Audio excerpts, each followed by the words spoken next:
Bonjour à tous, merci Judith. Donc moi je vais vous faire une introduction sur donc, la spécificité de la scoliose du sujet âgé. Il y a l'article de Diebo dans Lancet en 2019 qui résume bien ce que c'est qu'une scoliose de l'adulte avec cette balance physiopathologique.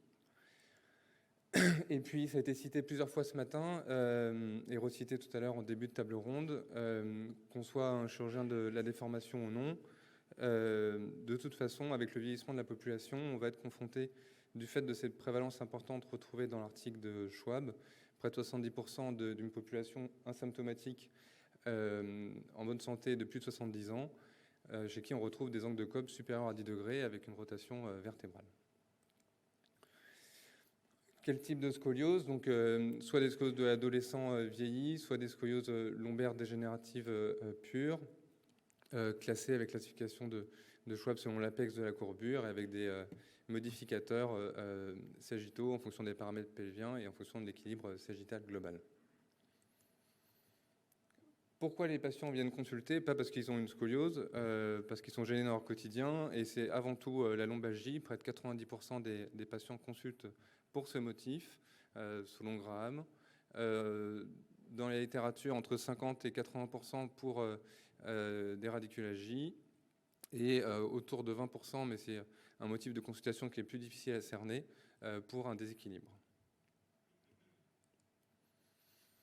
Donc il y a un traitement médical qui existe, il ne s'agit pas de l'éluder, avec plusieurs moyens à disposition, des moyens de rééducation qui peuvent prendre différentes formes, une immobilisation avec des coutiles, des corsets, une prise en charge nutritionnelle, des infiltrations selon différents moyens. Après, il y a plusieurs articles dans la littérature qui ont essayé de comparer traitements chirurgicaux versus traitements médicaux, qui sont essentiellement le fait d'équipes chirurgicales, il faut le noter. Ces papiers convergent tous vers une conclusion, c'est que les patients opérés améliorent leur score de qualité de vie à 1 et 2 ans de manière significative, en atteignant cette différence minimale clinique, ce qui n'est pas le cas des patients traités médicalement. Et il s'agit bien sûr de tout type de chirurgie, pas que de chirurgie de correction. Un autre papier avec un bon niveau de preuve, une étude de niveau 2, prospective, observationnelle, qui rejoint un peu la précédente étude, avec des scores de qualité de vie à 2 ans, qui étaient en faveur du traitement chirurgical, même si dans le traitement médical, ils ont beaucoup de pertes de vue. Judith en a parlé déjà en introduction. Un des enjeux, c'est de tenir compte des comorbidités. Et donc, il y a le concept de Frighty, dont je pense que vous êtes déjà assez au fait, mais qui est cette vulnérabilité aux complications du fait de la diminution de la réserve physiologique avec les comorbidités et la polypathologie. Il y a un article de revue de littérature récent en 2022 qui compare les différents indices de Frighty, avec 2 principaux indices. L'index de Fralti, avec ce papier qui s'est intéressé à regarder si l'index de Fralti dans ce type de chirurgie de la scoliose de l'adulte était un bon prédicteur de complications médicales. Donc pas de complications mécaniques, c'est de complications médicales périopératoires autour de J30, et pour des index de Fralti qui augmentaient, donc pour des comorbidités qui augmentaient, qui se rapprochaient de 1, on voyait un risque, c'est un facteur indépendant de majoration du risque de complications médicales en périopératoire. Et puis ce papier dans Neurosurgical Focus, où ils ont développé un index de Fralti dédié à la chirurgie lombaire dégénérative, avec un certain nombre de facteurs, et qui montre qu'ils classaient les patients en not frail, stade modéré et stade sévère, et qu'au stade sévère, il y avait un odds ratio de x4 de développer des complications médicales en périopératoire. Et si on s'intéresse aux différents types de complications, la pseudarthrose, c'était un odds ratio de 13, une infection profonde de 8, et ainsi de suite. Donc, il s'agit pas de...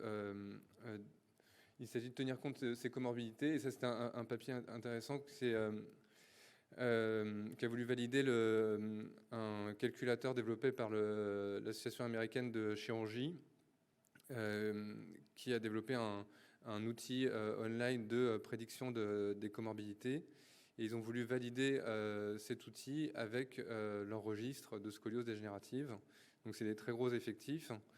Ils rentrent le code de la procédure. Donc il y a différents codes en fonction de l'invasivité de la procédure. Et puis ils comparaient sur leurs quasiment 10 000 patients les complications effectives observées et les complications prédites par ce calculateur. Et ils avaient une bonne concordance avec des scores de Brayer significatifs. Voilà à quoi ça ressemble ce calculateur. Vous rentrez le code de la procédure, où il y a un index qui vous aide. Vous rentrez les différents paramètres du patient et ça vous donne des scores, des risques d'infection, des risques de pneumopathie ou d'infection urinaire. Ce n'est pas la solution à tout, mais c'est un outil qui je pense, est à prendre en compte. Donc les outils existent pour tenir compte des comorbidités, mais est-ce qu'il faut proposer des chirurgies de correction à ces patients? C'est un article du JNS en 2014 qui s'intéressait à l'impact de l'âge sur les résultats des ostéotomies rachidiennes.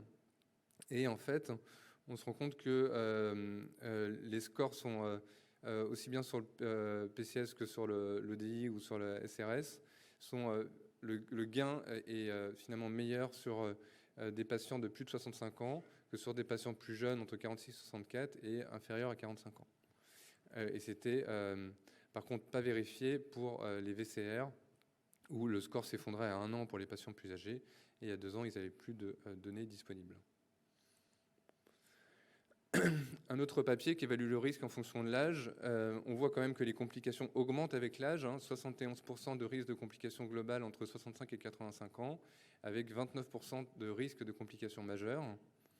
Et par contre, toujours cette même constatation que l'ODI préopératoire est plus sévère chez ces patients âgés, mais que le gain, la diminution et la différence clinique minimale est plus importante chez cette même population que chez des patients plus jeunes, avec des demandes fonctionnelles plus importantes, et probablement une satisfaction qui est plus difficile à obtenir.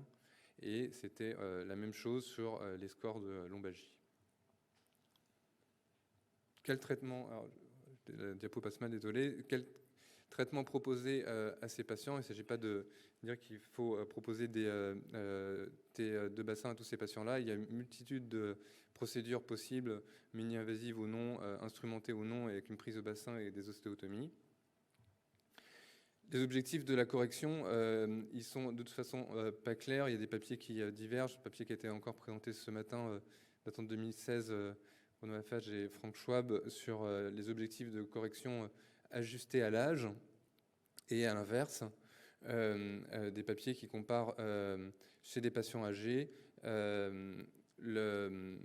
l'objectif en fonction du GAP score et l'apparition de complications médicales. Et on voit que l'apparition de complications médicales, c'est ce qui est en bordeaux. Lorsqu'il n'y a pas de complications, c'est en bleu. Et plus on s'éloigne de l'objectif donné par le GAP score, plus on observe de complications médicales chez ces patients-là. Alors, comment les opérer? On sait qu'il y a des complications mécaniques nombreuses, que la fixation au bassin est un défi, qu'il y a des faillites d'implants, des ruptures de tiges, qui entraînent une dégradation des scores fonctionnels et une dégradation de l'équilibre sagittal. On sait que la qualité osseuse joue un rôle majeur là-dedans. Ça a été montré que la densité osseuse est un facteur prédictif à la fois de perte sanguine et de screw loosening. On retrouvait que c'était un facteur indépendant significatif dans le screw loosening. Que l'impact de l'ostéoporose n'est pas anodin non plus dans les scores fonctionnels, puisque les patients ostéoporotiques avaient un taux de réopération qui était plus important, avec un autre ratio à 1 an à 1,4, à 2 ans à 1,5, et un taux de réadmission plus important que les patients non ostéoporotiques. Il y a plein de stratégies qui ont été essayées d'innovation pour essayer d'améliorer la fixation sur des rachis ostéoporotiques. Il y a éviter de tarauder, il y a adapter sa fixation pelvienne en essayant de poser des vis qui ont une meilleure tenue probablement biomécanique que des vis IAC, d'adapter la trajectoire des vis, de combler le trou pour la vis par un tissu soit d'hydroxyapatite, soit du ciment, les vis expandables avec bien sûr le risque de lésion du corps vertébral, et puis des montages hybrides avec l'utilisation de liens sous la mer. Donc en fait, c'est une littérature assez diverse. On voit que c'est un sujet émergent avec des groupes maintenant qui essaient de se constituer de patients de... Alors, c'est vraiment plus de 80 ans, mais c'est plus de 70 ou plus de 75 ans. Et une stratégie chirurgicale qui reste à définir. Une question qui est non tranchée, c'est doit-on opérer ces patients et surtout quel type de chirurgie leur proposer en fonction de leur déformation et de leur comorbidité. Est-ce qu'il faut un parcours patient spécifique? Ça, on a déjà commencé à répondre à cette question. Et comment tenir compte des comorbidités et surtout comment adapter notre technique chirurgicale à ce type de patient. Voilà, je vous remercie. Je laisse la parole à Marc.